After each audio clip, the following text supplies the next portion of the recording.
Welcome to the historically accurate cartoon princess dances. Today we are featuring Maria from West Side Story, and we are going to learn the Chalypso, the fabulous 50s facing line dance mixer. So come on with me. Remember to like and subscribe to our line below and check out all our videos at www.adventuresindance.com. Step 1, basic. Rock, step, triple step, rock, step, triple step. He goes forward, left, right, left, right, left, right, left, right, left, right. She goes right, left, right, left, right, left, right, left, right, left. Rock, step, triple step, rock, step, triple step. Step 2, basic with half turns. Basic with half turns. It looks like this. Our basic. 1, 2, cha-cha, 1, 2, 2. And he turns first, initiating the chase or the Chalypso. And then she responds. He turns first, initiating the chase or the Chalypso. And then she responds. Last figure, full turn. It looks like this. Basic. Full turn. Full turn.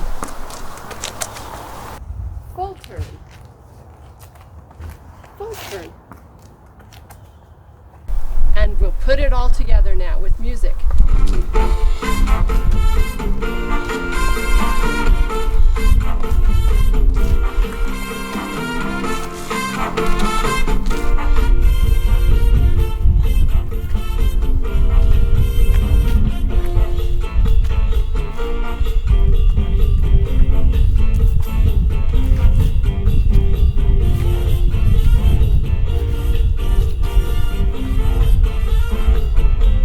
Maria's 1950s Chalypso Dance How To. Classic love stories never go out of style. West Side Story is based on Romeo and Juliet, but set in 1950s New York. At the same time, America was gaga for cha-cha. Cheeky cha-cha beats were mixed with popular calypso music and became the 1950s Chalypso dance. This marriage of music is just as beautiful as Tony and Maria's romance. The 1950s were full of rules for teenagers, how to dress, language, and who you could associate with. The only freedom was in dance. Dick Clark's American Bandstand was the up-and-coming go-to for the latest dances.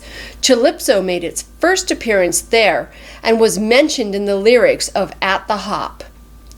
Just like the Sharks and the Jets face off in West Side Story, partners face off in two lines to dance the Chalypso. Gentlemen begin with a forward rock to initiate a progressive cha-cha movement or camel step of the day. Today it's referred to as a lockstep. The ladies will then accept the challenge and rock forward and measure after their partner. From there, this continues as a challenge and response. The Chalypso remains in the modern-day cha-cha syllabus today as a chase, and it is danced on the break on 2 instead of 1. Our location was filmed at the homestead of the Alessi Dairy Farm in Trinidad, Colorado. The Alessi Dairy Farm ran from 1918 to 1953. Joseph Alessi was known for his generosity, giving milk to families in need during World War II. The Alessi family house we filmed in front of was built in 1955 and is a good representation of a 1950s-style house. Joseph's youngest daughter, Carmela, Nellie, Teresa Alessi, remained in the family house until she passed in 2018. Aunt Nellie, as she was fondly referred to, was doted on by her two older sisters. Her oldest sister, Frances, handmade all of Nellie's dresses, including the ones she wore when she was Miss Trinidad from 1949 to 1951. Pink and brown seemed to have been a popular color with the Alessi girls. The vintage dress I wore was one of Nellie's Miss Trinidad dresses. I am privileged to share this corner of history with you. So Carmela was treated like a princess and even lived down the street from a castle. The historic Emerick Charles House at 1211 Nevada Avenue is a 1901 Gothic Revival Victorian house.